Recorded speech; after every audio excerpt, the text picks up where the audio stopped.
Good day, everyone. I am Kristen Bacalso, together with my groupmates Agilos Beverly Kate, Bakudu Donna Ruth, Dagamak Maria Janeline, Sadik Namra, and Tanyo Jenna Rose Eve. I will discuss to you a workplace curriculum model. First, let's have the general objectives. First, to discuss and understand the workplace curriculum model. Second, to discuss the importance of guided learning at work.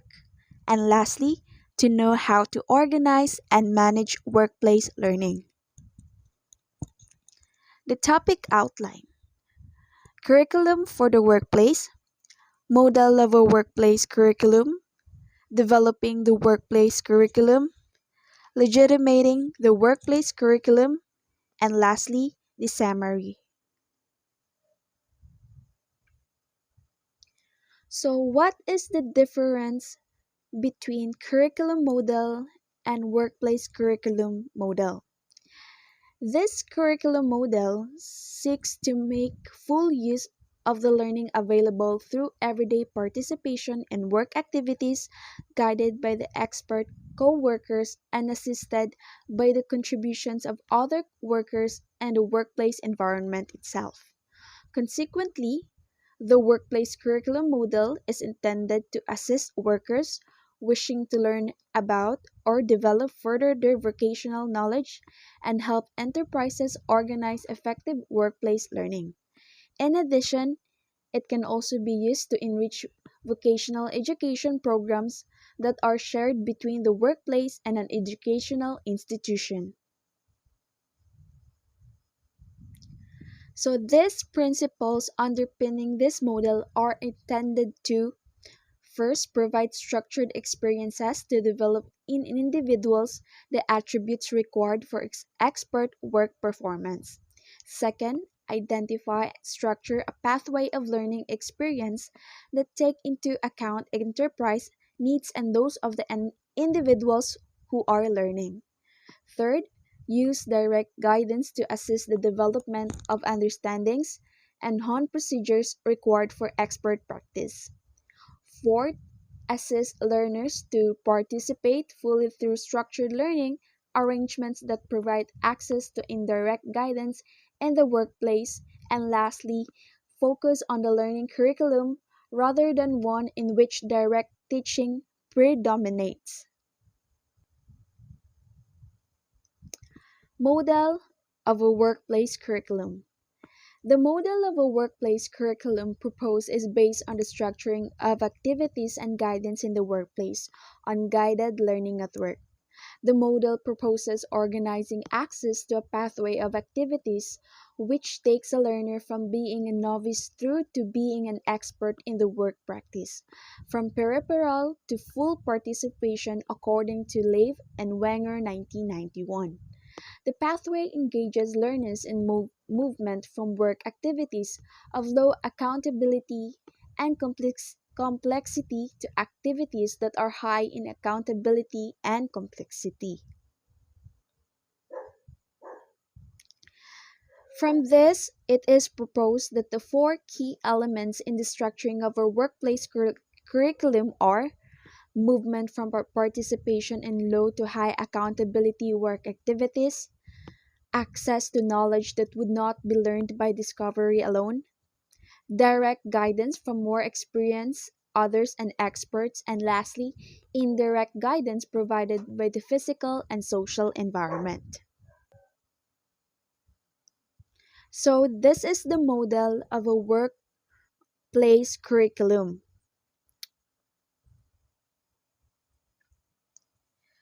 Movement from peripheral to full participation. In order to structure experiences for learners to acquire the knowledge required for performance at work, it is necessary to identify a pathway of activities that leads from peripheral to full participation in the workplace. This structuring is based on the pathway that would be undertaken by novices on their way to becoming experts in the workplace. founded on their movement from activities that are less accountable and complex to those which are more complex and carry greater accountability. For example, in Lave's 1990 study, the tailor's apprentices commence by ironing completed garments, going to engage in finishing activities, sewing hems and buttons.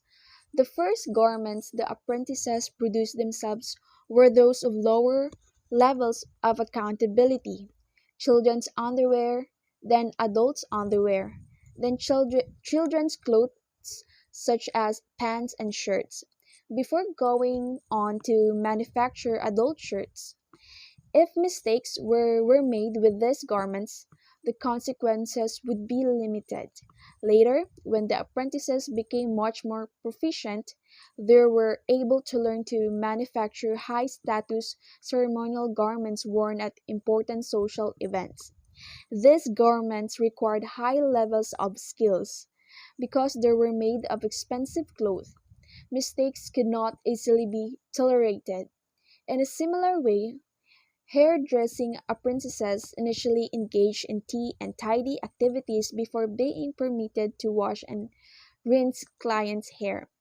Next, they assisted senior hairdressers and were only able to cut women's hair in some salons after considerable practice on males.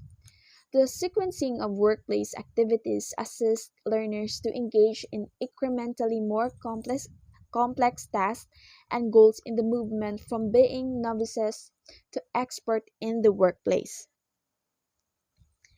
This sequencing of access to workplace tasks has a particular and deliberate purpose. With the tailor's apprentices, the ironing of garments permitted the novices to become familiar with completed garments.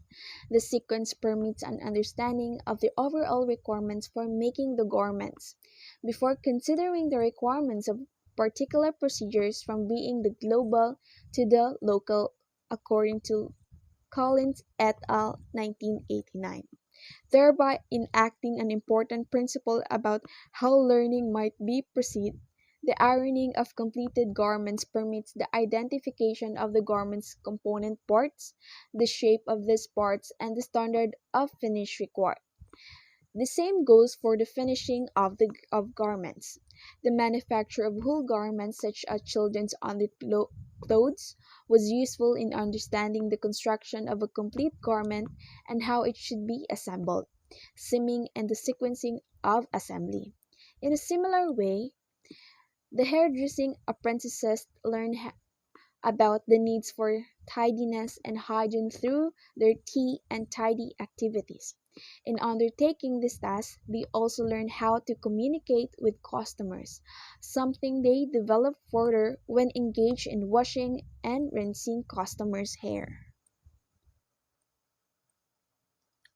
So, the first component of the workplace curriculum is thus the identification and establishment of a pathway or pathways of work activities to organize and structure the experiences of learners so they may be participate more fully in the workplace.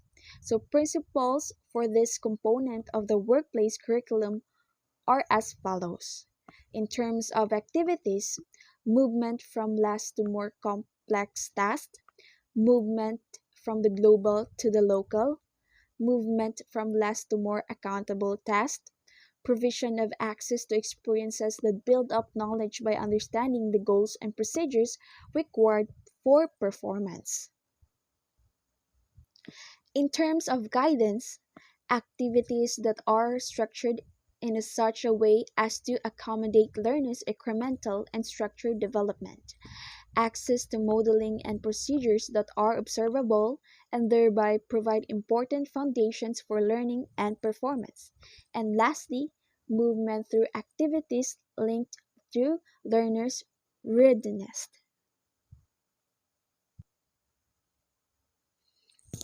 Access to goals for performance and knowledge that are difficult to learn. Learners' workplace experiences need to include opportunities to understand the requirements for work performance, goals for the work task, Also, the pathway of experiences has to afford opportunities to access both the requirements for and the means for undertaking workplace activities. Consequently, a key component of the workplace curriculum is to identify and provide opportunities by which workers can best come to understand the requirements for their work. However, a limitation is that such measures may only be able to address routine work practices. The requirements for understanding non routine practices may be more difficult. So, principles arising from the need to provide access to goals are as follows. First is providing learners with access to the goals and sub goals of a work task in order to assist in understanding what is required for performance. Second, intentionally making accessible and explicit key elements of performance requirements. Third is structuring support to assist learners in understanding the goals for work tasks. And lastly, intentionally outlining the scope of activities likely to be undertaken in the workplace, both the routine and non routine. In terms of learning, first, we have goals provide basis for approximations of activities and problem solving activities. Second is conceptualizations of goals provide an endpoint for episodes of thinking and acting. And lastly, goals provide a basis against which to monitor one's progress and performance. Direct guidance of experts and others. The direct guidance of experts and more experienced others is central to the quality of workplace learning. Close guidance provides contributions that go beyond learning through indirect or direct modeling, such as imitation. The role of this direct guidance is fourfold. First, it can secure learners access to a sequence of activities that are commensurate with the readiness of learners and the requirements for learning work practice. Second, direct guidance can guard against the development of an inappropriate knowledge. Examples of this: bad habits, dangerous work practices. Third, it can provide access to and the development of knowledge that is hidden and or difficult to learn without support and guidance. And fourth, learners are likely to be assisted by close guidance with the development of techniques and procedures used in the vocational practice. So these roles are discussed in more detail. Guarding against inappropriate knowledge. There is a need to guard against novices learning inappropriate knowledge as part of everyday work activities. Learning unattended and undesirable knowledge is an inevitable outcome of learning through participation in everyday work activity, and some of this learning will directly influence how individuals conduct their work. However, through a process of monitoring and close guidance, other workers can assist in overcoming shortcomings such as hazardous shortcuts or dangerous work practices, or those habits that are ineffective or need improvement. Nevertheless, while monitoring the skills being learned, care must be taken to permit learners to be self regulated in addressing inappropriate practice. Through a process of monitoring and guidance, learners can guard against the development of inappropriate knowledge. Access knowledge that is hidden. In the workplace, knowledge exists which is important to learn but may not be learned alone. A particular instance is conceptual knowledge, which can be difficult to access because of its remote or hidden. There can also be important but hidden links among knowledge. For instance, in a restaurant kitchen, a chef might explain to a novice about the processes occurring when making a rock spot and flour mixed together to thicken the sauce because this understanding cannot develop unaided. The chef might extend this understanding by explaining the effects of adding either warm or cool liquids to the rocks. Where knowledge is not available or accessible, some other means are required to make it accessible and comprehensible to learners. Vygotsky 1978 proposes that it is often complex knowledge that is least accessible, thereby requiring the assistance of a more experienced partner to ease the way to access. Joint learning interaction will also be necessary where there are no set procedures that can usefully be learned. The names of items or symbols that have a particular meaning fall into this category. Take, for instance, computer specifications. Unless you have an understanding of computer components, the details commonly provided in newspaper advertisements may be unfathomable. However, once an understanding develops of the terms being used and what the numerical ratings mean, you become a far more informed consumer. Also, where there are sets of linked concepts, some form of learner focused activity may be useful, such as the deployment of intentional instructional strategies aimed to secure those associations. Close guidance in the development of procedures. Close guidance can also assist the development of procedures. Many vocational procedures are difficult to learn or refine unless they can be demonstrated, modeled, and possibly remodeled. These procedures are often referred to as tricks of the trade or heuristics, and they usually offer a means of securing a solution to a given task. Such techniques ease the process and reduce the demands of performing that task. However, they often require close guidance if they are able to learn effectively. For instance, the chef who wishes to learn about Asian cooking can buy books full of recipes. However, these books are not always able to communicate the techniques required to cook this food authentically. Instead, working with someone skilled in cooking, this food probably provides the best opportunity to observe and learn about the relevant techniques. Other qualities of the expert's role as a learning guide also deserve consideration. First, the guide needs expertise in particular areas of work.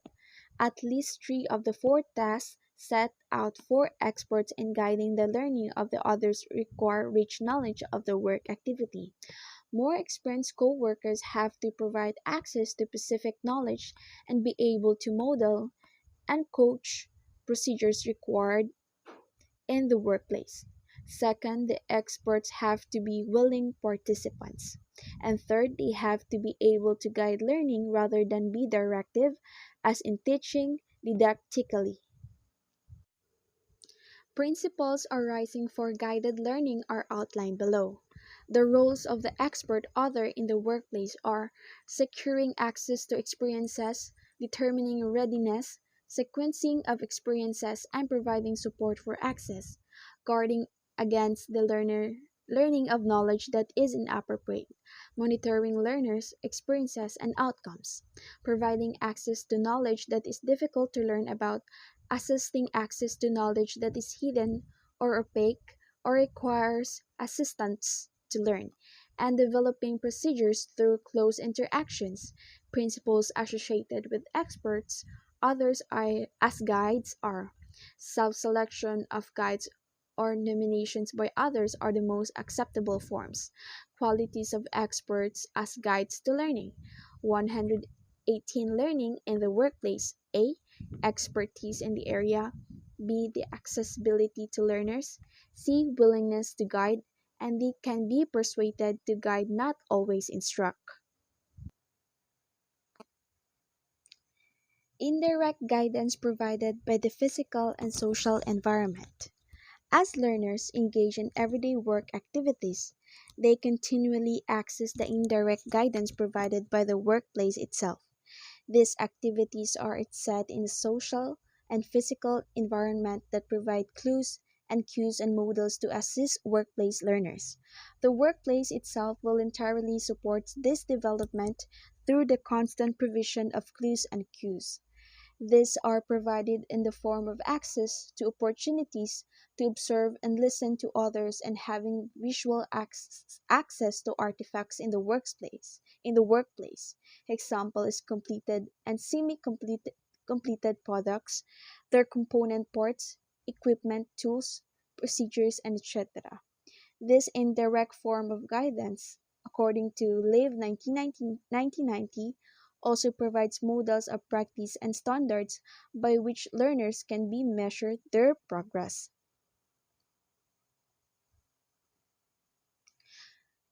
Principles associated with indirect guidance are as follows.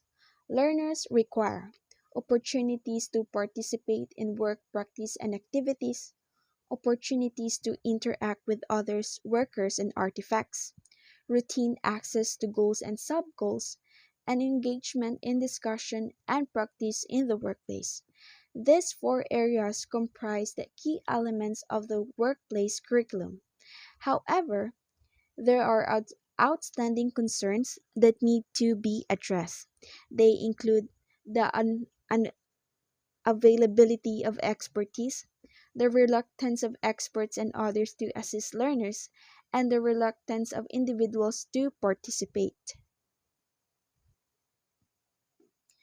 So these are personal and organizational factors. On the one hand, they influence the quality of guidance and access to activities. On the other, the degree to which individuals will participate effortfully in thinking and acting at work is related to the kinds of learning they will achieve. Finally, there are also a need to consider that at certain times and in particular circumstances, not all learning will take place most effectively through everyday activity in the workplace. Some knowledge is best acquired through other means. There are also situations where model such as that outlined here will not be wholly applicable. For example, learning specific procedures such as keyboard skills or shorthand may be take place at college, with a teacher who knows the specific means of learning and perfecting such skills. This is not to say that these skills cannot be learned in the workplace. However, other forms of guidance can at least supplement this kind of learning. Developing the workplace curriculum. As a part of developing a workplace curriculum, there needs to be an understanding of what comprises effective performance in the workplace. This includes the sequencing of work activities that need to be undertaken, the way they are to be performed, and those things that are difficult to learn in these activities. To understand these factors requires an analysis of the work activities. However, it is important that such an analysis accounts for both an explication of existing practice, what is, and an informed view of what is desirable, what should be. An analysis of existing practice provides useful information for organizing the workplace curriculum.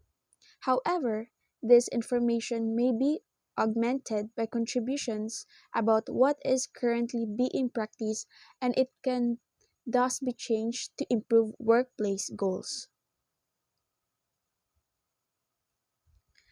A range of strategies exist for gathering information about work.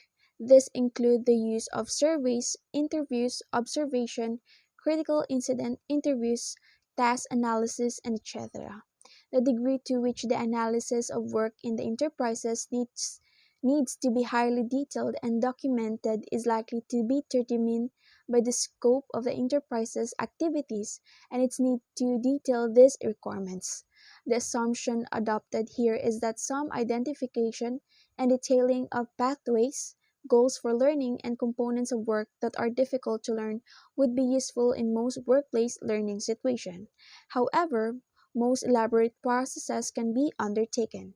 For instances, some enterprises may wish to link their safety and or quality systems and arrangements for career advancement to the learning curriculum.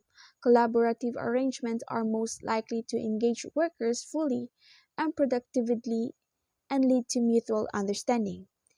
The detailing of pathways indicate the requirements for performance in the workplace. Identification of work tasks that are difficult to learn represents the minimum approach required to structure effective learning activities in the workplace.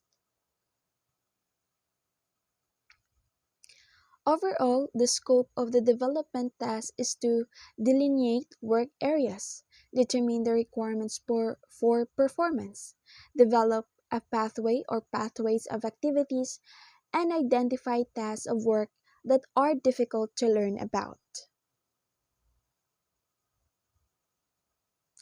Identifying the work area.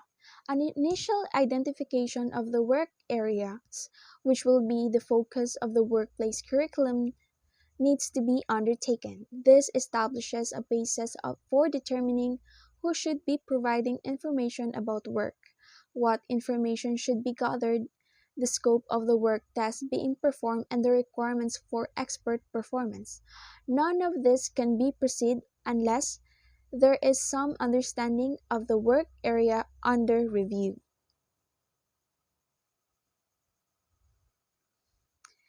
There are also variations in delineating work area.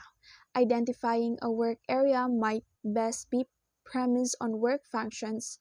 For instance, in other workplaces, such as coal mines, some work is organized in terms of workplace production function for some workers. For example, process workers in removal of overburden, drilling, blasting, coal washing. However, other work has functions applicable across all work areas. Example, trade workers in fitting or turning, diesel fitting, and vehicle maintenance. Some workplaces have highly heterogeneous work tasks, for example, railway systems and local government, with their quiet, distinct areas of work. Other work situations may be quiet, homogeneous, with lots of workers doing the same or similar tasks. Many production facilities are of this kind, with groups of workers conducting the same practice. Hairdressing salons, for instance, usually comprise an inter-practice in themselves.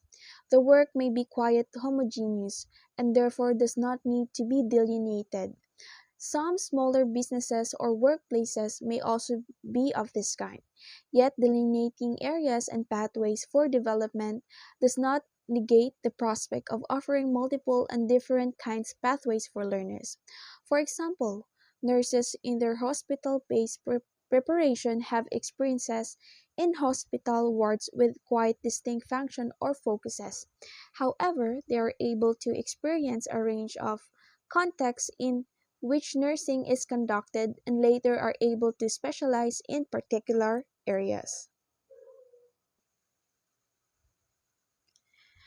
To reiterate, the purposes of delineating work practice for developments are to understand the ways in which work is homogeneous or discrete and distinct, to understand its requirements, which then become the focus for learning in enterprises, and to develop an appreciation of the kinds of knowledge that need to be learned.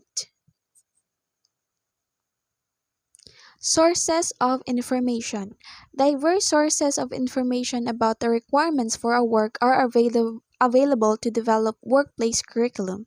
This may include written documents such as quality assurance standards, industry competency standards, job description, and duty statements, plus the outcomes of any work analysis that have been conducted.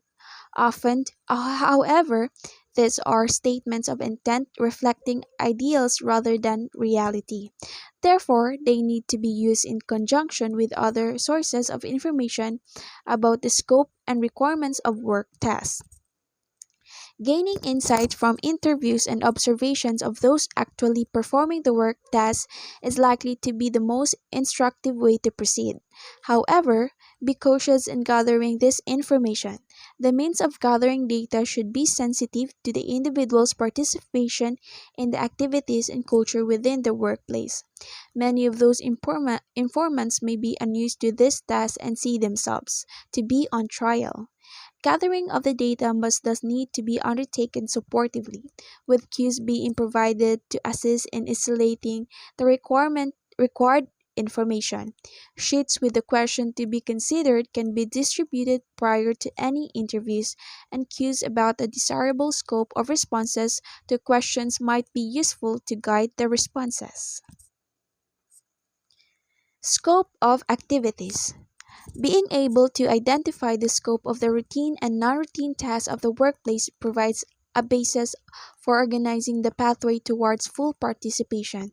This requires gaining an understanding of the scope of workplace activities, asking workers what tasks they perform daily, weekly, monthly, yearly, and over a period of years can be used to identify the scope of their activities. However, some prompting may be required. Experience indicates that workers will often provide quiet limited responses. However, lists of tasks can be used as a prompts to assist these workers, either in conjunction with the initial questions or after they have attempted an initial recall of the scope of the work task. In a similar way, they can also be asked about tasks they are required to know about, although they may never have to use the information. For instance, being prepared to engage in emergency situations. Again, it may be necessary to provide some support for participants to identify the scope and frequency of the work task. Delineating the learning pathway. Delineating the learning pathway includes identifying the sequences of activities in which individuals engage during their passage towards full participation. This draws upon the understanding of what it means to be an expert, the tasks required to be learned along the way to become an expert, and the need to identify those activities or understandings that are difficult to learn. The actual process of identifying the pathway of experiences may be as simple as determining the sequence in which experts believe they are acquire their skills and comparing this with experiences of recent learners. This information can be used and refined to generate an effective pathway of learning, together with constructing opportunities to access both the process, means of securing goals, and the product of what those goals are. In the hairdressing study, both the scope and the pathway of activities were determined by giving each of the hairdressers a survey type document that had a list of hairdressing activities and competencies. These statements were taken by a curriculum document for hairdressing industry. The hairdressers were asked to respond to their document by indicating whether the particular task was undertaken by an expert hairdresser or a fourth year, a third year, or a second year apprentice.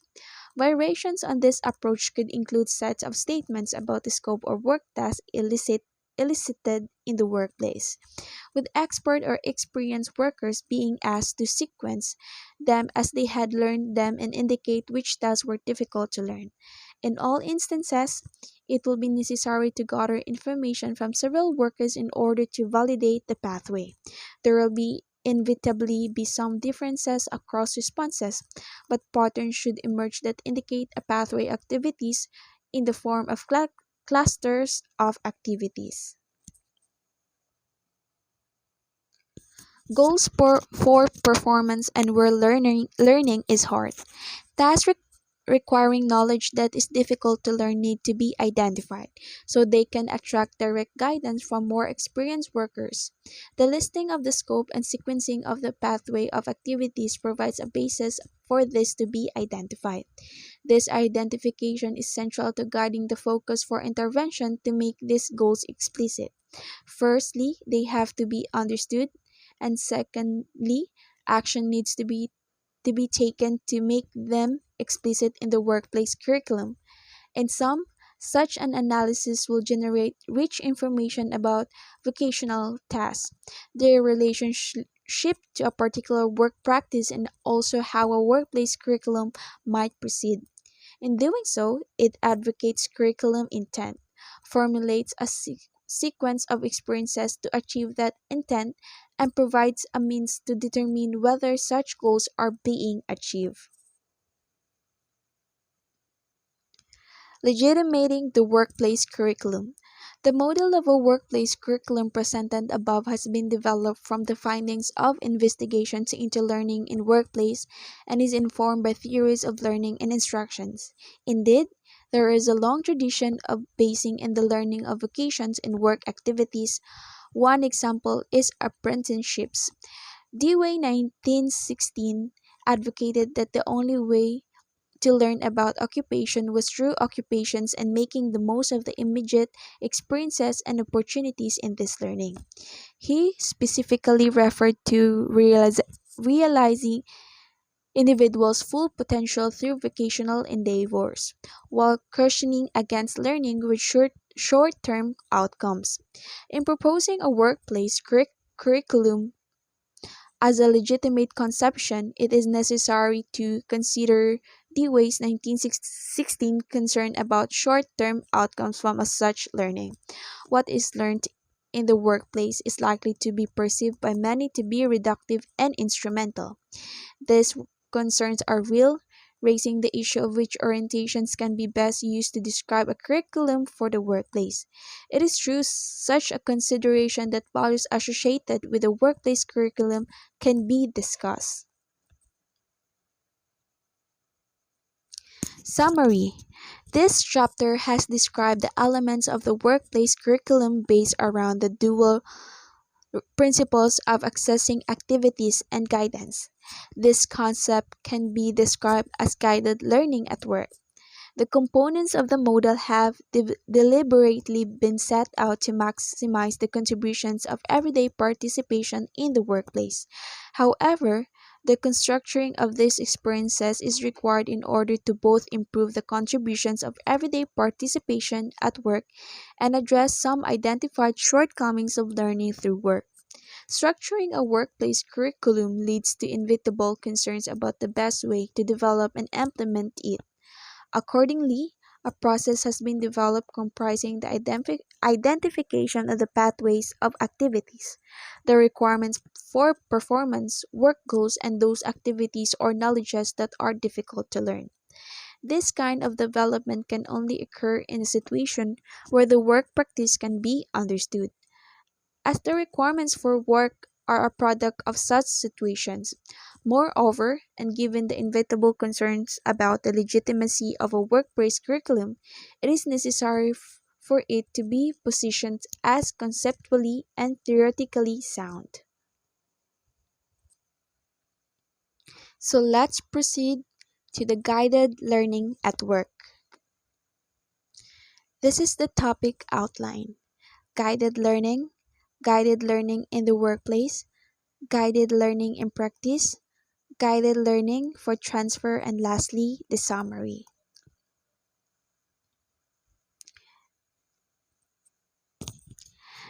Guided learning. The kinds of expert guidance provided to less experienced workers will have a direct influence on the quality of learning in the workplace. In particular, guidance in the form of direct interactions and collaborative problem solving can help develop the robust knowledge required for vocational expertise. Such guidance includes helping individuals learn knowledge that they might not be able to access alone and providing insights into work and procedures for conducting that work effectively. Consequently, it is worthwhile for enterprises to develop guided learning as a part of everyday work practice and to intentionally structure and prepare for such learning. Guidance at work can take a number of forms, ranging from a mentor who guides and supports an individual's career trajectory over a period of years, to assisting a novice in unfamiliar tasks through being a role model in the avoidance of detrimental behavior according to Garvey 1994 and Gay 1994. The form of guidance focused on here involves more experienced or expert workers assisting in the development of the vocational practice of less experienced workers. So we have the three levels of guidance have been identified as constituting this role. A. Organizing and managing learners' experience in the workplace. The first level of guidance comprises the selection of experiences, organizing access to those experiences, and monitoring learners' development of performance on a pathway of activities. These activities will take the learner towards expert performance via the pathways of the workplace curriculum, as proposed in the previous chapter. The guide's role at this level includes organizing learning opportunities, guiding learners by selecting and monitoring their participation in workplace activities, and determining their readiness to engage in activities of increasing accountability. Second, we have the close guidance in the development of procedures and understanding associated with work practice. It emphasizes direct guidance as a means to assist learning through engagement in collaborative problem solving in the workplace. The use of modeling, coaching, scaffolding, and fading by learning guides is proposed to assist learners to gain proficiency in workplace tasks through guided participation in these tasks. The last level, we have the development of self regulated learning and the transfer of working knowledge to new tasks and other workplaces.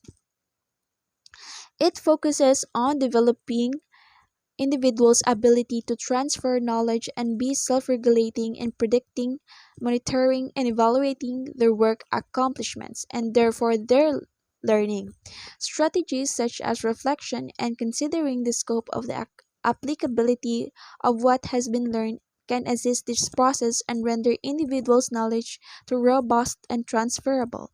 These attributes are important if individuals are to be able to respond to new tasks in their workplaces as well as transfer their knowledge to other work practices. Together, these levels comprise the kinds of workplace guidance that aim to develop transferable vocational knowledge. Through this, the tasks of working and learning are drawn together in circumstances whether the requirements for work are accessible and where the consequences for and contributions of work are observable and can be used to provide important feedback for learners. Next is the guided learning in the workplace. Learning is an active process which influenced by external contribution but ultimately determined and regulated by individuals. These realizations have led to the conclusion that the effectiveness of direct teaching may have been overestimated. Accordingly, the emerging goal for instruction is to find ways of placing the task of and responsibility for learning upon learners themselves. At the same time, they need to be supported in order to guide the kinds of learning that occur. Berater and Scardamalia 1989 and Collins et al. 1989 both modeled their methods directly on apprenticeship learning in workplaces. Both methods intend to develop learners' ability to think and act like experts by modeling how experts conduct tasks and assist learners in different ways to learn these experts' approaches to thinking. Collins et al. 1989 model of learning aims to develop the procedures and conceptual knowledge required for performance and the self-monitoring and self-correction skills required for expertise. These outcomes are highly consistent with the aims and procedures of the second and third levels of guided learning in the workplace.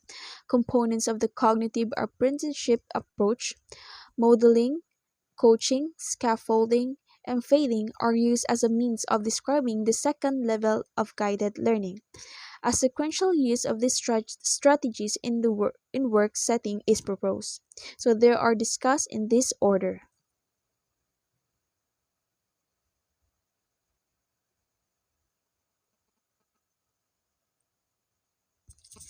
Modeling. Modeling is the process whereby the experts perform a task that with learners observing and building a mental model of the demonstrated task and the requirements for performance. As Columnsmer and Goodwin 1975 had stated, the accepted procedure for skill development is to first demonstrate the task as its normal level of performance, in order to illustrate the overall goal and standard for performance. This demonstration is then followed by the other demonstrations performed at a slower pace. This allow learners to understand the separate phases, subtests of the test and how they are performed. The principle here is one of the modeling first for an understanding of the overall performance, then developing an understanding of the component parts of the test. Coaching. Coaching is a process of guiding and monitoring learning through work activities. Initial attempts at work tasks can be described as a being immature approximations of the model test. As procedures are learned and honed, these attempts increase the effectiveness of such approximations of the model test and become increasingly mature through these practices. That is, approximations of the test improve through practice and guidance so that they become closer to the experts' smoothly performed and modeled procedures. In coaching, strategies such as hints, feedbacks, and clues, as well as demonstrations and modeling tricks of the trade, can be used to assist the development of the required workplace procedure. Coaching can include repeated demonstrations or remodeling of tasks or parts of the task to assist learners improve their performance. Scaffolding and fading. Beyond initial modeling and coaching, ongoing support and monitoring can be provided in the form of scaffolding. This comprises providing learners with opportunities to practice independently those tasks for which they are ready while monitoring their performance with task performance. As Brown and Palenskar 1989 state, the metaphor of a scaffold captures the idea of adjustable and temporary support that can be removed when no longer necessary. Scaffolding may involve carrying out part of the task that the learner cannot yet perform independently or repeating modeling or demonstrating the task. Scaffolding is the premise on a collaborative approach to learning, with the learner taking the responsibility for the word task. Fading consists of the gradual removal of the support until learners can independently perform the task proficiently. The indirect forms of guidance available in the workplace directly support this independent practice. The duration and intensity of the phases of modeling, coaching, scaffolding, and fading will differ according to learners' readiness and the demands of the task to be learned. These strategies may tend to emphasize the development procedures rather than conceptual knowledge. This is because much of the focus is on the actual performance rather than the understanding required for performance. Strategies for developing understanding. A rich understanding about the vocational practice is central to workplace performance.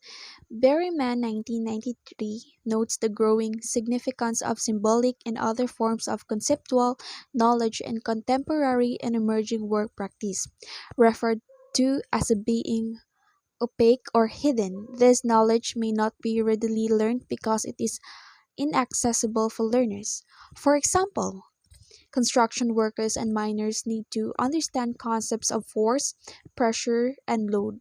Food workers have to know about hygiene food contamination, even though many aspects of this concept may remain hidden. However, these understandings are not always readily learned through everyday work activities. Although modeling and coaching can secure some of these outcomes, a number of strategies that specifically focus on conceptual development have been identified. Their selection is based on their usefulness for developing understanding and an ability to be used during everyday work activities. These strategies are: first is the questioning dialogues. Questioning Dialogues are interaction between experts and learners conducted through questions. This engage learners in a process of learning through successive phases of questions and responses. This process requires learners to elaborate, justify, and substantiate their thinking, thereby extending it according to Brown and Palenskar 1989. Questioning dialogues usually comprise three successive stages. First, the learner constructing an explanation in their own words or explanation in response to a question, clarification of explanation by learner, and exploring possible contradictions of initial conceptions or probing. The guide's role is to ask questions, seek clarification, and probe to test for and extend understanding. For the learner's tasks are to provide an explanation or outlines their understanding, respond by clarifying, test, extends understanding, and lastly, respond to probing questions, test, extends understandings. Diagrams and models. Diagrams and models can be used to provide physical or symbolic representation of objects or processes that are difficult to explain or experience. The diagram need only be basic enough to visually represent the objects or processes. Diagrams can be used to understand production processes such as flow of materials or products, or complex service requirements such as layouts of warehouse or restaurants. So whether the experts or the learners draw the diagram will determine by the readiness of the learners. The process of using diagrams or models might be as follows. First is drawing of the diagram, seeking an explanation of its use, then the probing for understanding. First, the learning of guides rule include the drawing diagram, ask questions, seeking clarification, and probing to test understanding and extend knowledge. So the learner's roles include drawing diagram, the outlines their understanding or responding to questions, responding by clarifying test extends understanding, and the responding to probing question test extends understanding. Analogies.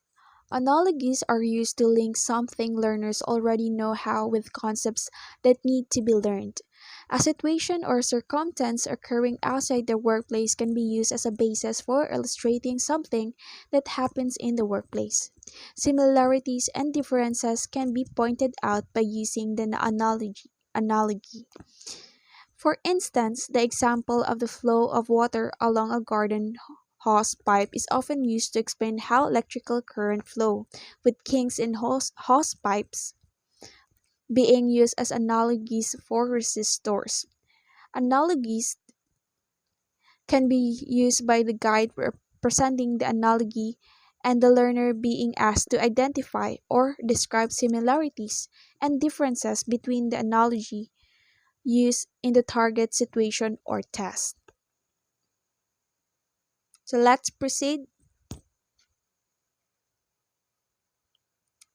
to the guided learning in practice. The guided learning and strategies described above were evaluated in a study involving 5 workplaces. Evidence of the effectiveness of the strategies and of everyday learning was gathered using the critical incident techniques and interviews with both guides and learners. The findings reveal much about the effectiveness of these strategies and how they should be used in workplaces. Collectively, this data report the effectiveness of the strategies and this kind of preparation required for guided learning to proceed in the workplace. In overview, the mentors reported that the key contribution of guided learning was an impact on workers' learning. The need to tailor guided learning to the particular needs of the enterprises and individuals within them was proposed as a key area for development.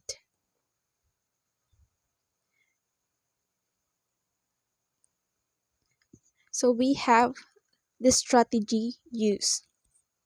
The first strategy is modeling. The utility for this is developing a rapport with learners and getting them involved. Assist understanding of tasks by learners, useful for hands-on tasks, observing both and good bad performance, accessing real examples, monitoring of tasks, another approach to address different needs. The limitation for this is inappropriate, time consuming, difficult to model technological application, learner and passive role has to be followed by task engagement, and different location of learner and guide. The second strategy we have the coaching. Instills we have the utility for this is instills confidence and provides challenge, observing both and good bad performance, happens anyway, good reinforcement and support, structure to share knowledge, mentors can do own work, learners can pace themselves, both mentor and learner learning, and troubleshooting and review of work. The limitation of coaching we have knowing when it best to use it can be time consuming, requires sound relationship between mentor and learner, inappropriate if relationship is not well founded, knowing how to best to use it, and distance causes access problems. We have the questioning strategy.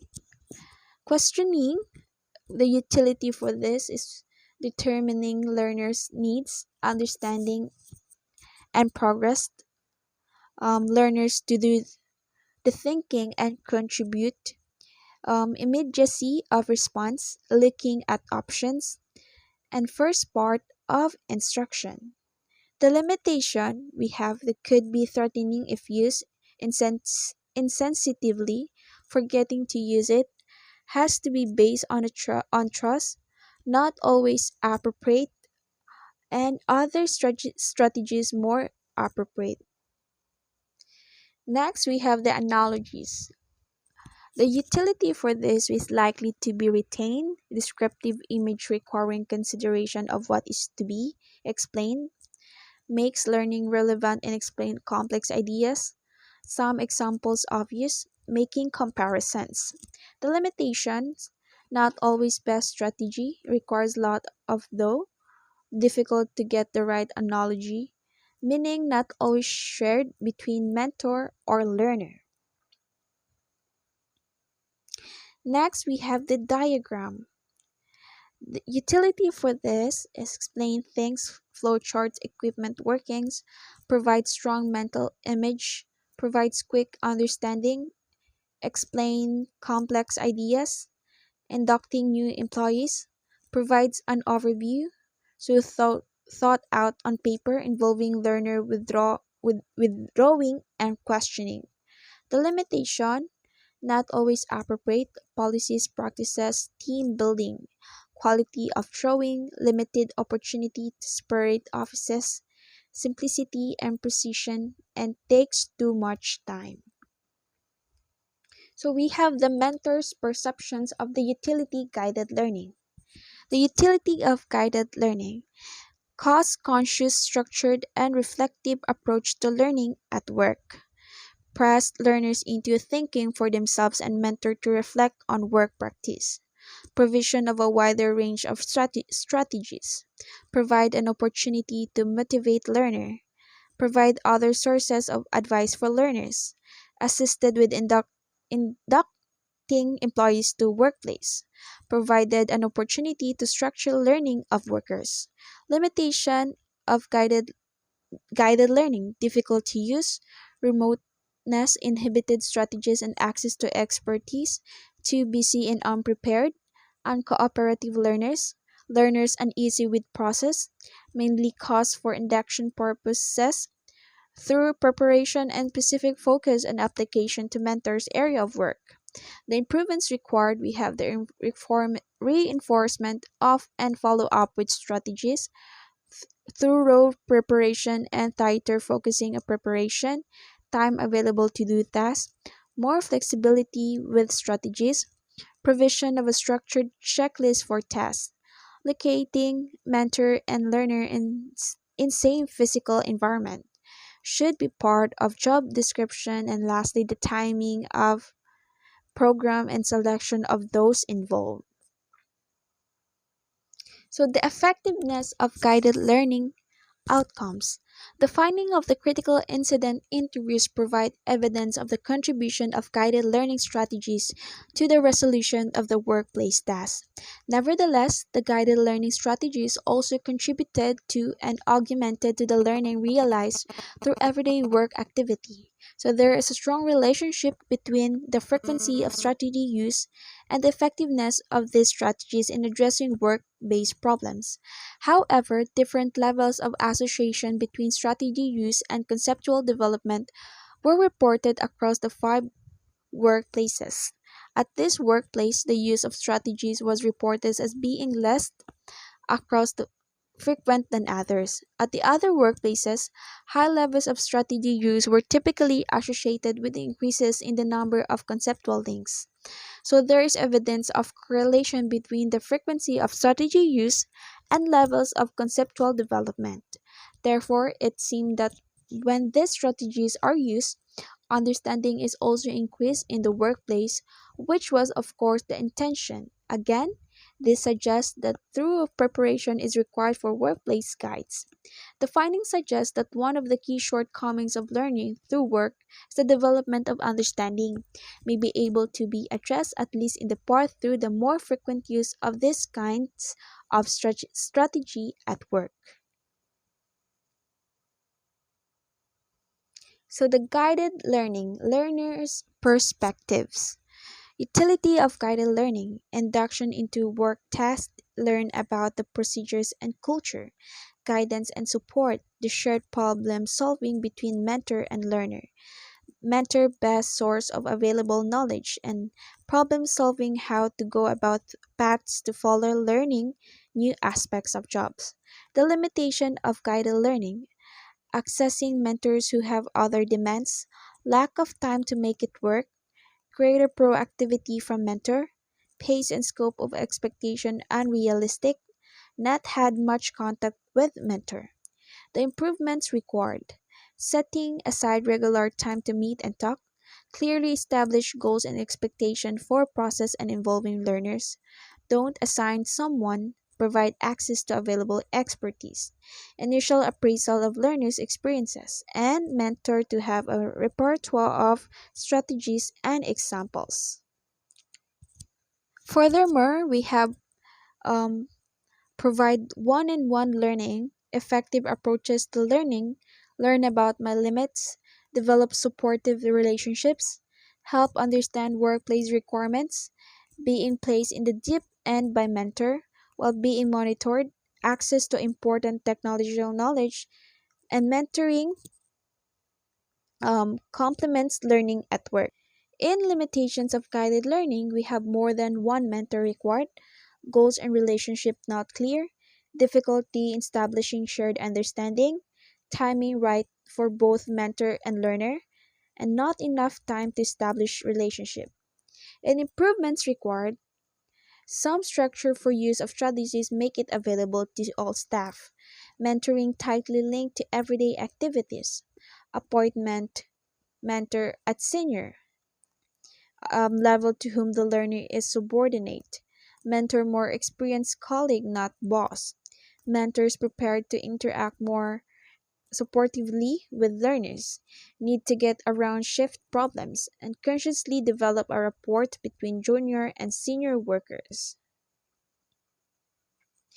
Guided learning for transfer. As well as what outlined earlier, there are also a third level of guidance at work. It is concerned specifically with learning that will transfer beyond the workplace situation in which the knowledge would initially learn. This transfer could be to respond to novel or non routine workplace tasks arising in the workplace or to transfer existing practice to other workplaces. Therefore, rather than having specific workplace focus, these levels of guidance seeks to assist workers to transfer their knowledge more generally within their vocation. However, in the third level of guidance, there is a clear and deliberate focus on learning that seeks to overcome the constraints of learning in one setting and that might not inhibit the development of transferable vocational knowledge. Accordingly, this level of guidance can be viewed as a developing vocational expertise that is applicable to circumstances other than where the original learning occurred. The extending vocational knowledge through guided learning. The aim is to develop self assessment, self regulation, and monitoring skills within their vocation. Central to achieving this goal is to need to generate what Piaget 1967 refers to as this equilibrium in the learner, to press workplace learners into recognizing the incompleteness of their vocational knowledge to motivate them to extend it further. As Brown and Palenskar 1989 proposed adaptive change is presumed to be fostered in situations that encourage dissatisfaction with the existing state of knowing.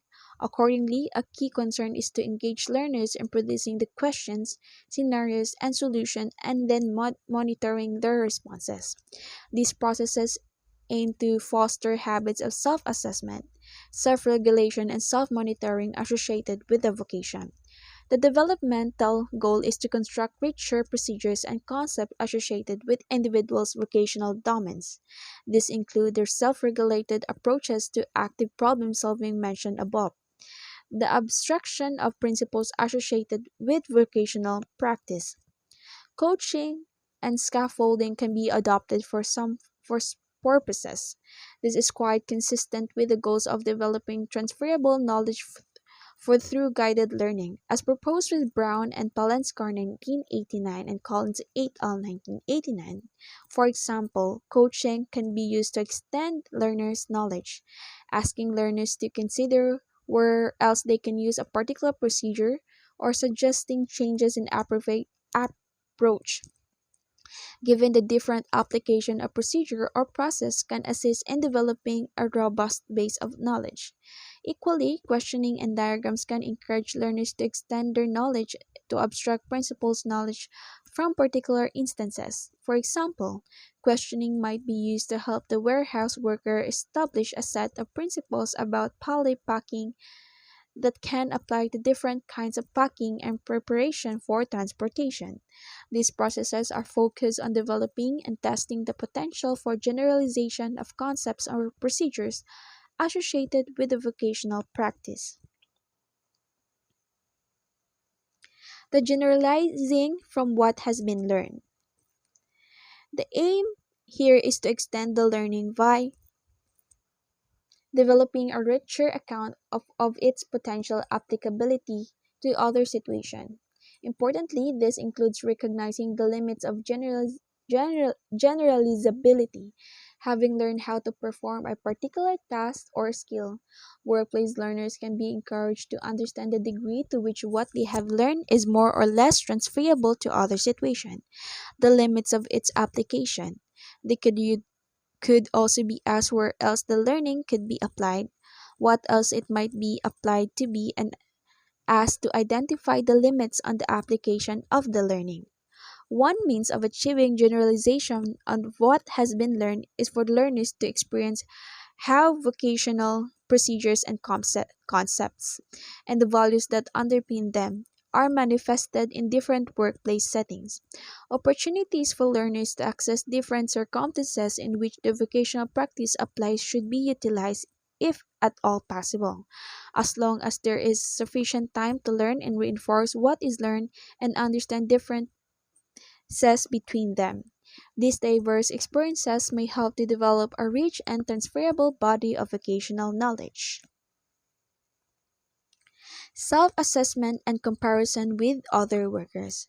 The monitoring and self assessment completed task is an important quality of expert performance, according to Stevenson 1994. Engendering this kind of habits plays an important role in developing self regulated learning and assisting monitoring of the accomplishment of tasks. This can be achieved through encouraging comparison in performance with other co workers and experts. Scott and Field 1985 refers to is as post-mortem analysis, reflection on completed tasks to consider and develop strategies for performance. From this reflection, the capacity of learn for self-correction skills can be developed. This is an important component of self-regulated learning of the development of knowledge robust enough to transfer to the other situations. Environments that encourage questioning, evaluating, criticizing, and generally worrying knowledge, taking it as an object of thought, are believed to be fruitful breeding grounds for the restructuring of knowledge. As just outlined, according to Brown and Palenskar 1989, thus there is potential for such environments to be created in workplaces. Through the use of questioning, getting learners to predict consequences and eliminating the breadth of application, co-workers can assist in this development. So the summary. Guided learning plays a central role in developing vocational knowledge in the workplace. It is essential components of the workplace curriculum and a pedagogy for the workplace. The particular requirements of enterprises and indeed of individuals' work areas within enterprises mean that the guided learning will be manifested in different ways across and within enterprises. Therefore, approaches to guided learning will be shaped by the characteristic of each workplace. Nevertheless, the evidence presented above indicates in various ways that guided learning helps to develop the kinds of knowledge required for work performance. That is, when the strategies are used frequently, there is evidence of the development of the kinds of knowledge required for workplace performance. Moreover, as expert workers become more skillful with guided learning strategies, their use may well become more integrated with the contributions of everyday work activities.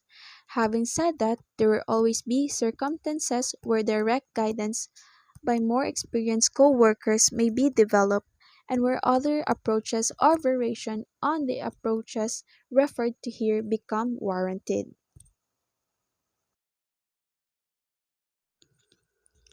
So, the last topic that I will discuss to you is all about the organizing and managing workplace learning. So, the topic outline we have the enterprise and the workplace curriculum, support for guided learning in the workplace, different requirements in the workplace, encouraging participation, selecting the guides, preparing the guides, preparing workers or learners, and external assistance. The enterprises and the workplace curriculum. A company plays a significant role in developing and ensuring vocational expertise at work. Consequently, the quality of vocational practice learned at work, the effectiveness of the workplace curriculum, and the way in which guided participation proceeds will largely be a product of their organization and management within the enterprise. It seems that some of the knowledge required for expertise can be learned through everyday work activities, just doing it. However, the structuring of the workplace learning experiences can extend and supplement the contributions of everyday activities. This structuring involves the development of a workplace curriculum on the provision of guided learning by experience of expert workers. For workers in many industry sectors, vocational practice cannot be learned or developed further anywhere other than in the workplace. More broadly, workers of all kinds are being asked to maintain the currency and quality of their vocational skills as expectations of a lifelong learning are now being directed towards adult vocational practice. A key basis for this ongoing learning is to develop further vocational practice through work. For this reason, enterprises should welcome the prospect of a workplace curriculum, given its potential to develop the practice of a workplace. Importantly, the kind of outcomes likely to be realized through the workplace curriculum are those that enterprises need to maintain their competitiveness in the dynamic and uncertain economic environment. These include the capacity to adapt to change and to generate novel responses to emerging challenges. So according to Rodin 1995-1997, engaging workers in the development enactment of the workplace curriculum can generate the reciprocal workplace relation that characterize the enterprises that stand the test of time and grow. However, full realization of workplace curriculum will only be determined by individuals' enterprises' commitment to it. So, two factors determining the quality of learning in the workplace are mainly either organizational or individual. The organizational factors include the quality of guidance, its accessibility and availability, and access to a sequence pathway of workplace activities. Individual factors include the willingness of experts to guide and of learners to engage in guided learning.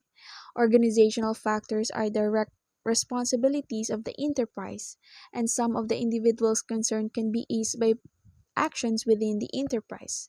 That is, what happens within the work practice will likely have a direct impact on the quality learning at work. Therefore, the support and sponsorship of the enterprise will influence the quality of learning within the workplace. However, in making this point, it is important to reiterate that the quality of learning is not solely the responsibility of the enterprise's management. Instead, it is shared across the enterprises. Enterprises can develop learning arrangements, provide opportunities, and support and ease the access for participation in developing vocational practice. However, the direction, strength, and persistence of individuals' participation will also be determinants both as learning guides and as learners. Individuals determine the outcomes of how they engage in learning. The ideal is for the workplace to afford a rich learning experience through quality guided learning and for workers to participate with effort and persistence in these experiences. So, this ideal provides a goal for the organization and management of workplace learning. So we have the fourfold goals of the enterprise. First is support the development and implementation of the workplace curriculum. Second, tailor the workplace curriculum to the enterprise's work practice. Third, encouraging participation by both learners and those who will guide. And fourth is to ensure thorough preparation of guides and briefing of learners. Support for guided learning in the workplace. Enterprises are often attracted to work based learning because of the prospect of accessible, pertinent, and cost effective ways of developing the skills they need for effective work practice. Some skills are developed through learning as a part of everyday work activities. However, there is a need to prepare for and organize the structuring of workplace experiences and guidance. Just situating learning arrangements in the workplace is not sufficient. The organization of those experiences to achieve enterprise's stated goals of relevant learning is also required. Workers' access to the pathway of work activities of increasing complexity and accountability needs to be structured and consciously managed and supported in the workplace. Resources need to be allocated to identify the pathways of activities, to establish what knowledge is difficult to learn, and to ascertain what learning constitutes expertise in workplaces. SEFTA 1993 found out that the wider the involvement and the more collaborative the approach adopted in the workplace, the more likely it is that there will be acceptance of what is implemented. It is not so much who initiate change that is important, rather whether workers implemented are allowed to proceed in the process of developing a workplace curriculum will influence its acceptance and adoption, or conversely, its rejection by those in the workplace. So, the wider the involvement and engagement in determining the pathways of activities and identify the requirements for work, the more likely its acceptance in the workplace will be.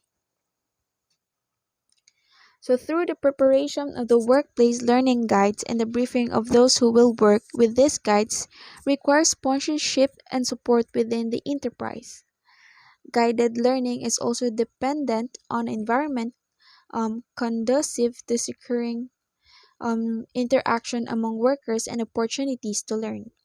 The key goal of enhanced participation will necessitate finding ways to encourage workers who are reluctant to participate and to moderate their access to situations where they have opportunities to learn and practice.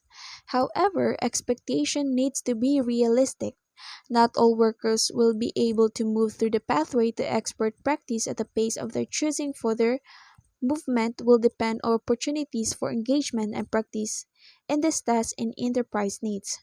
Thus, movement needs to be paced appropriately as it takes time to develop work related knowledge even more for expertise. Key factors in enterprises' long term survival are development of a high level of enterprise specific skills and individuals workers' engagement with the enterprise, according to Roden 1995-1997. Sefton 1993 demonstrated the high degree of satisfaction and levels of participation realized when workers are involved in the planning of training arrangement within the workplace. To summarize, while enterprises are drawn to the accessibility, pertinence, and apparent cost effectiveness of workplace learning, it would be mistaken to believe that rich learning outcomes are achievable without sponsorship and support.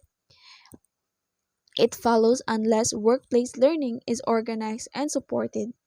The rich opportunity to learn the knowledge for work within the workplace could be squandered. Different requirements for different workplaces. The requirements for the workplace curriculum and the ways in which it should be organized will differ across workplaces. These differences cannot simply be explained in terms of being better or worse manifestation of the occupational practice. They are simply due to different requirements for performance at work. Situational needs to influence the organizational structures and cultures of practice in workplaces make implementation of a uniform curriculum impossible. There are also differences in how guided participation at work is likely to proceed. Therefore, rather than easy and uniform access to guide participation, issues associated with physical, different or separate workspace, time, different shifts, and geographical remote isolation need to be understood in considering the requirement for guided learning in a particular workplace.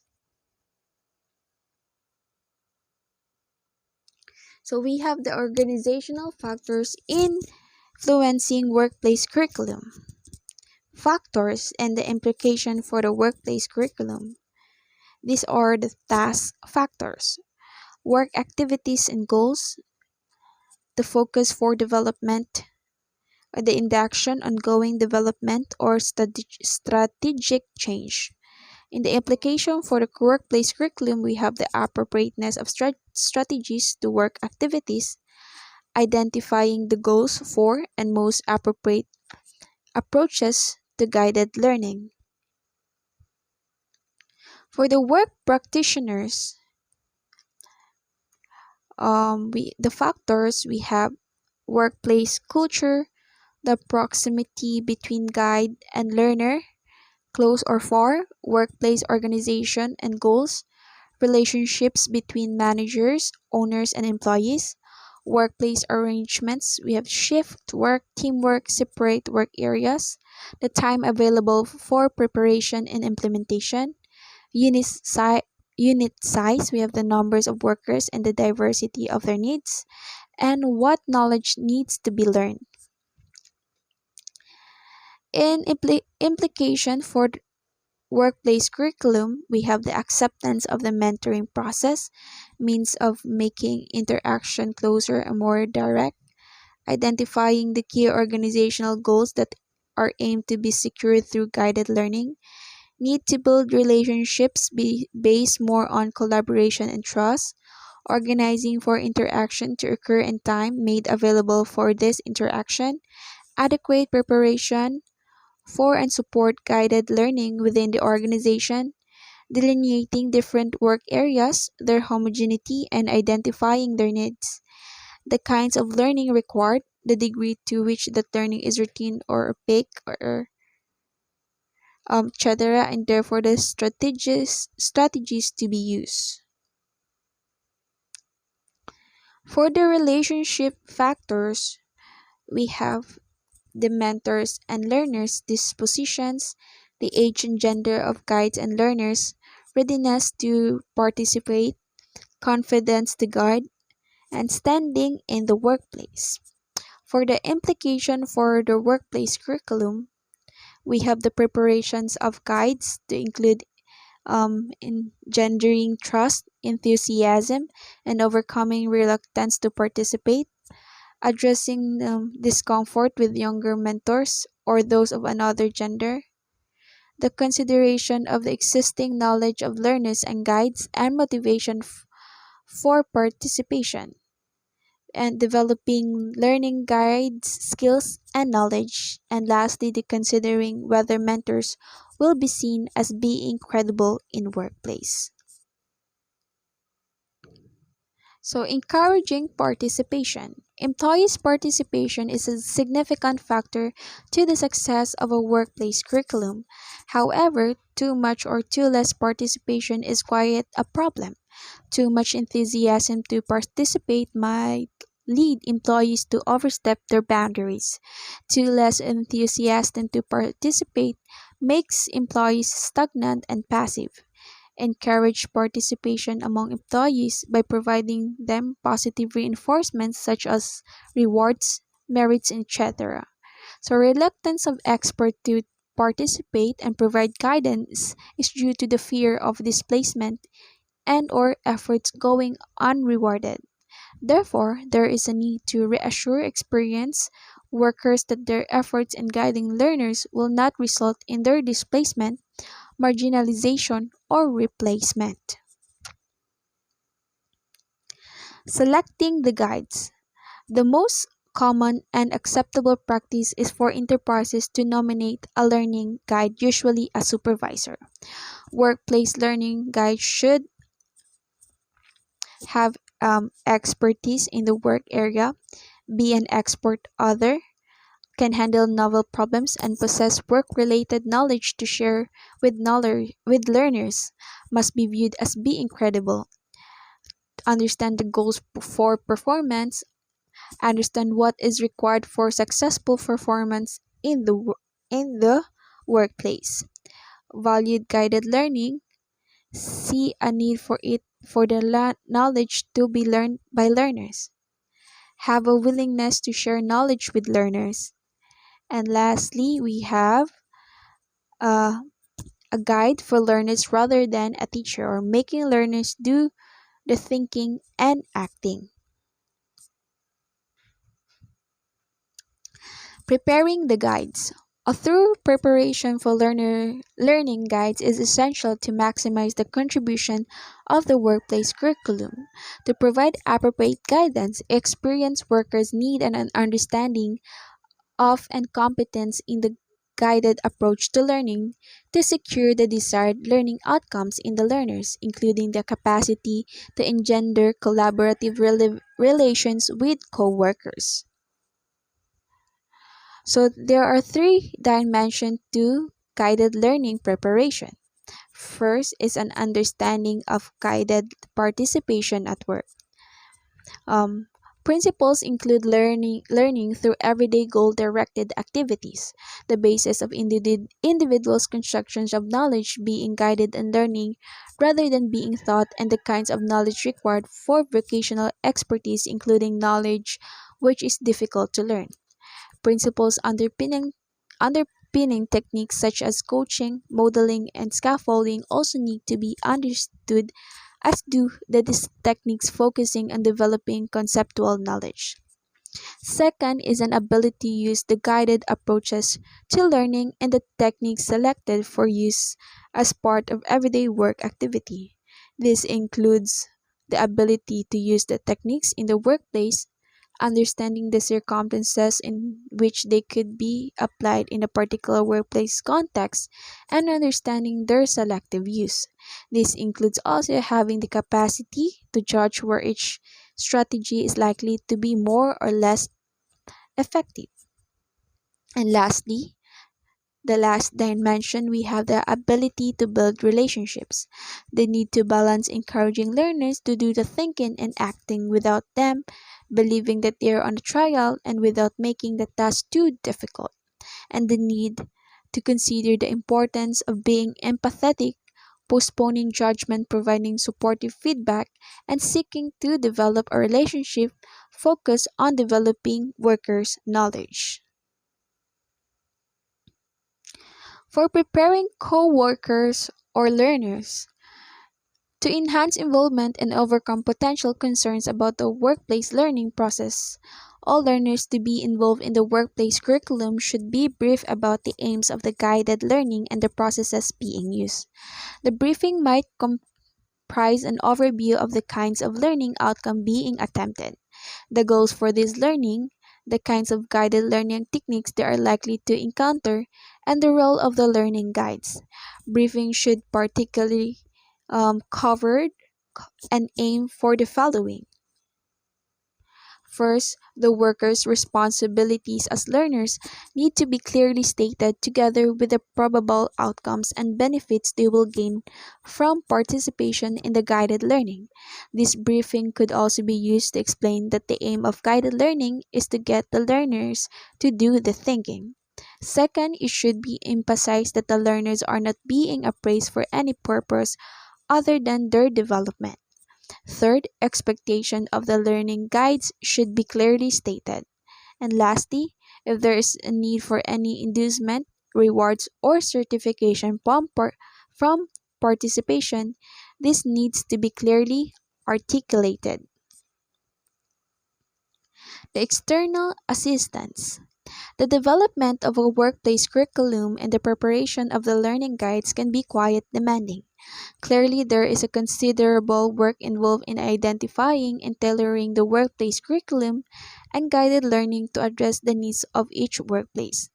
Depending on the enterprise readiness, external assistance might be required to assist with developing these arrangements and establishing, managing, and monitoring the guided learning process until the capability to undertake this task has been developed with enterprise. The assistance of consultants or teachers might therefore be sought to develop and implement the workplace curriculum as long as such assistance is to be enacted in ways that are consistent with conceptions of the workplace as a learning environment with its own characteristics, strengths, and weaknesses.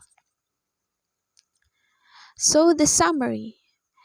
In sum, a workplace curriculum has more to offer enterprise and those who are employed within them. However, the quality of those provisions will be determined in large part by how enterprise support the management or an organization of the workplace learning arrangement. For broad roles have been identified for the organization, the management of the workplace learning curriculum in enterprise. First, learners' access to activities and guidance is central to the quality of learning experiences at work. To be utilized their potential, these experiences need to be organized into pathways of activities, supported by guided participation to develop the knowledge required for workplace performance and more strategic outcomes. Enterprise support for sponsorship of these arrangements are necessary to achieve these outcomes. Second, each workplace will have a unique requirement in terms of its goal for learning and preparedness. These requirements extend beyond the technical aspects of vocational practice and include the organizational factors and relations that shape the workplace curriculum, its development, and requirements for implementation and maintenance. Enterprise support is precondition for the development of such arrangement together with any development of collaborative arrangement and the environment required for the successful implementation. Third, encouraging participation in the workplace curriculum by both those who guide and those designated as learners is a central concern. The presence of concentration in workplaces, conflicts between individuals and groups, is sometimes beyond the scope of the workplace curriculum or the enterprise resolve. However, considered and collaborative action in the development and implementation of the workplace curriculum may overcome some of the reluctance of guides and workers to participate fully in workplace learning.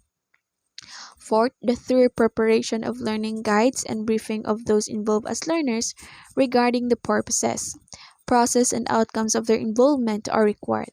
The kind and degree of the preparation and need for the workplace curriculum will differ across workplaces. These differences should be reflected in the kinds of knowledge to be learned and the readiness for guided learning in the workplace. This book has attempted to legitimize workplaces as learning environments and to propose how they might use to effectively develop vocational expertise. It has been necessary to emphasize build upon the contribution to learning that arise from everyday thinking and acting in the workplace. In proposing the rich contribution of the workplace to learning, an account of differences between the practice of educational institution and those of workplace has been required, drawing on the particular set of attributes that workplace provides, and the difference that mark learning in workplaces from that in educational institution, and a pedagogy for the workplace has been proposed. The central and interrelated proposition of this pedagogy are a workplace curriculum and guided learning at work. The workplace curriculum is seen as complementary to conceptions of curriculum adapted for educational institutions, although it has been structured to reflect the pedagogical practices most appropriate to workplaces. The use of the guide participation at work is advanced as the other key pedagogic practice that reflects current thinking and about how learning for the development of vocational expertise might be developed. However, it is the ability to enact this pedagogy in workplaces that will ultimately determine its usefulness or otherwise. There are clear beneficial outcomes arising from the workplace curriculum for both individuals and enterprises. Ultimately, whether these outcomes will be realized is dependent on the support for, organization, and management of this practice in the workplace and the ways in which individuals' engagement in such guided activities. So, this